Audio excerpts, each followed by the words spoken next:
राजधानी रांची में जेएमएम के 2 दिवसीय महाधिवेशन का आज आखिरी दिन है। आज संगठन में बड़े बदलाव दिख सकते हैं। चर्चा है कि शिबू सोरेन 38 साल बाद पार्टी अध्यक्ष का पद छोड़ सकते हैं। उन्हें संस्थापक संरक्षक बनाया जा सकता है। उनके बिगड़े स्वास्थ्य की वजह से फैसला लिया जा रहा है। उनकी जगह सीएम हेमंत सोरेन को पार्टी की कमान सौंपी जाएगी, जो कि 2015 से पार्टी के कार्यकारी अध्यक्ष है। इन बड़े बदलावों के लिए पार्टी के संविधान में संशोधन किया गया है।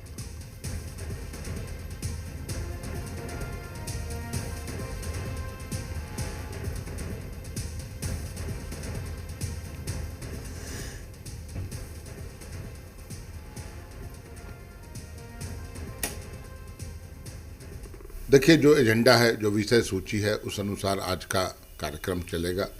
बहुत महत्वपूर्ण आज का दिन। आज ही एक नई केंद्रीय कमेटी का गठन होगा।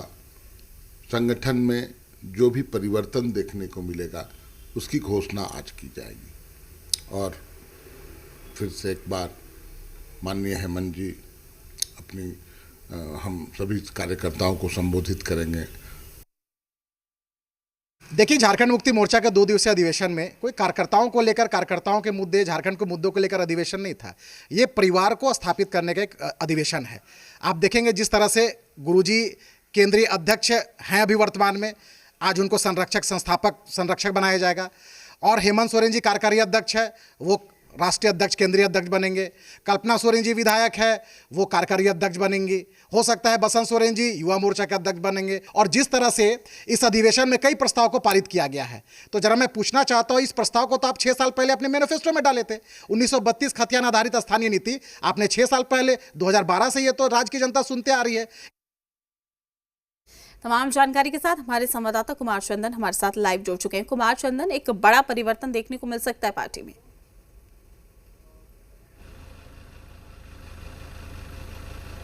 देखिए, झारखंड मुक्ति मोर्चा का 13वां केंद्रीय महाधिवेशन दूसरा दिन आज जारी है। और सांगठनिक तौर पर अगर हम बात करें इस अधिवेशन की, तो जो जानकारी है उसके मुताबिक 3 बजे के आसपास मुख्यमंत्री हेमंत सोरेन, जो कि पार्टी के कार्यकारी अध्यक्ष भी हैं, उनकी ताजपोशी केंद्रीय अध्यक्ष के तौर पे हो जाएगी इसी महाधिवेशन में।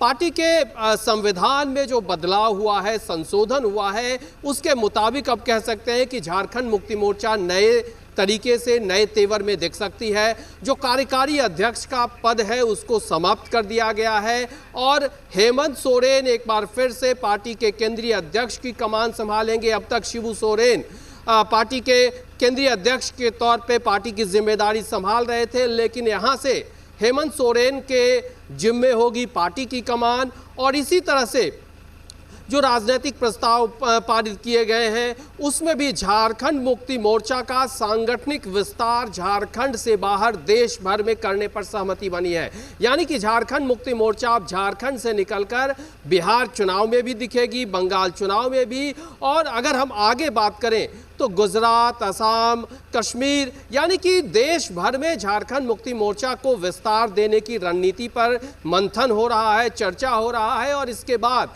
अब झारखंड मुक्ति मोर्चा को राष्ट्रीय पार्टी के तौर पे दर्जा दिलाना पार्टी की प्राथमिकता है। और इस प्राथमिकता की जिम्मेदारी मुख्यमंत्री हेमंत सोरेन के कंधों पर होगी, उनकी टीम पर होगी। और हेमंत सोरेन पार्टी के केंद्रीय अध्यक्ष के तौर पर इस जिम्मेदारी को निभाएंगे। तो ये कहा जा सकता है कि झारखंड मुक्ति मोर्चा की प्राथमिकता जो तय होगी उसके अनुरूप पार्टी के नेता, कार्यकर्ता काम करेंगे। संगठन को राज्य में मजबूती के साथ साथ राष्ट्रीय फलक पर कैसे संगठन को विस्तार देना है, किस रणनीति के साथ आगे बढ़ना है और क्षेत्रीय पार्टी से निकालकर राष्ट्रीय पार्टी का दर्जा दिलाना है। जो शिबू सोरेन केंद्रीय अध्यक्ष की अब तक जिम्मेदारी निभाते रहे हैं, वो एक तरह से पार्टी के संस्थापक संरक्षक के तौर पे होंगे। उनकी महत्वपूर्ण भूमिका पार्टी के संस्थापक संरक्षक के तौर पर होगी, लेकिन पार्टी की कमान अब हेमंत सोरेन के हाथ में होगी। और इसी अधिवेशन से 3 बजे जो जानकारी मिल रही है, हेमंत सोरेन जी की ताजपोशी केंद्रीय अध्यक्ष के तौर पे होना है।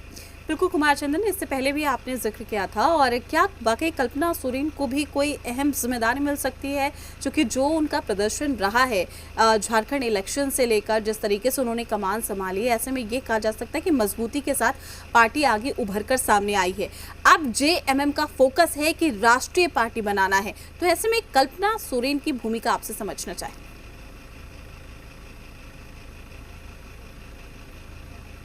देखिए बिल्कुल, चूंकि हेमंत सोरेन केंद्रीय अध्यक्ष के तौर पे पार्टी की रणनीति तय करेंगे तो बहुत स्वाभाविक है और बहुत संभव है कि जो कि इस अधिवेशन के बाद दिखे कि पार्टी की जिम्मेदारी भी निभाती हुई कल्पना सोरेन नजर आएंगी और हेमंत सोरेन की रणनीति को साकार करना, मूर्त रूप देने की जिम्मेदारी कल्पना सोरेन के ही कंधों पर दिखेगी। और झारखंड से बाहर अन्य राज्यों में जो पार्टी विस्तार की रणनीति बन रही है, झारखंड मुक्ति मोर्चा चाहती है कि अब इसे क्षेत्रीय पार्टी से निकालकर राष्ट्रीय पार्टी का दर्जा दिलाया जाए, तो ऐसे में दूसरे राज्यों में भी कल्पना सोरेन अपनी भूमिका निभाती नजर आ सकती हैं। बहुत संभव है, जानकारी मिल रही है कि महासचिव की जिम्मेदारी कल्पना सोरेन को दी जा सकती है। हालांकि इन सब चीजों पर आधिकारिक मुहर का लगना बाकी है, आधिकारिक ऐलान का इंतजार है। लेकिन हाँ, कल्पना सोरेन का जो कद है और जिस तरीके से उन्होंने खुद को पार्टी के नेता के तौर पर निखारा है और अपनी सांगठनिक क्षमता का लोहा मनवाया है, ऐसे में ये तो माना जा रहा है कि ये अधिवेशन भी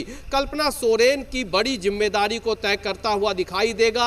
उनके भी जो राष्ट्रीय फलक पे कैसे पार्टी को और मजबूती देना है, सांगठनिक तौर पे कैसे चीजों को संगठित करना है, उस भूमिका में कल्पना सोरेन को लगाया जा सकता है। लेकिन इन तमाम चीजों पे आधिकारिक तौर पे ऐलान और मुहर लगना बाकी है। अब ये देखना होगा कि ये जो 2 दिनों का अधिवेशन है, देश भर के लगभग 3 से 4 हजार के आसपास जो डेलीगेट्स इस बैठक में शामिल हो रहे हैं, वो किस तरह की चीजों पर अपनी मुहर लगाते हैं और फिर पार्टी की तरफ से कैसे आधिकारिक तौर पे इन तमाम चीजों का ऐलान होता है। कुमार चंदन, बिल्कुल वाकई थोड़ा वक्त है जिसका इंतजार हमें करना होगा जब आधिकारिक पुष्टि होगी। लेकिन दूसरी ओर अगर हम बात करें तो जो विरोधी हैं वो कई सवाल उठा रहे हैं। उनका कहना है कि देखिए, जेएमएम एक बार फिर से ये कहीं ना कहीं संदेश दे रही है कि परिवारवाद में ही ये पार्टी है, जिसका फायदा जो है वो विरोधी उठा रहे हैं।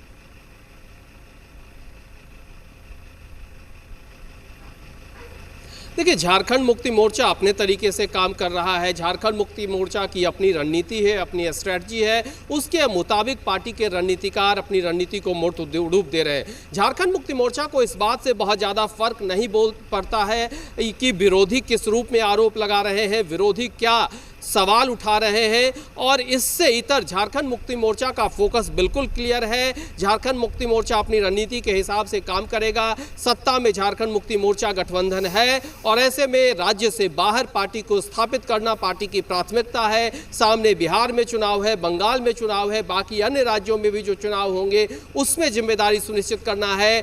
जो गुजरात में भी जो ट्राइबल वोटर्स हैं, उन ट्राइबल वोटरों पर भी झारखंड मुक्ति मोर्चा की नज़र है। बतौर मुख्यमंत्री कार्यकारी अध्यक्ष इस पे हेमंत सोरेन ने होमवर्क किया है और गुजरात में जो ट्राइबल वोटर है 8 से 8.5%, झारखंड मुक्ति मोर्चा को लगता है कि वहां भी पार्टी को स्थापित किया जा सकता है, विस्तार दिया जा सकता है और उन वोटरों को पार्टी से जोड़ा जा सकता है। तो विरोधियों के आरोप प्रत्यारोप से इतर झारखंड मुक्ति मोर्चा अपनी रणनीति के हिसाब से आगे बढ़ेगा और उसी नीति के तहत काम करता हुआ दिखाई देगा। कुमार चंदन, आपका शुक्रिया तमाम जानकारी साझा करने के लिए। अपडेट हम आपसे लेते रहेंगे।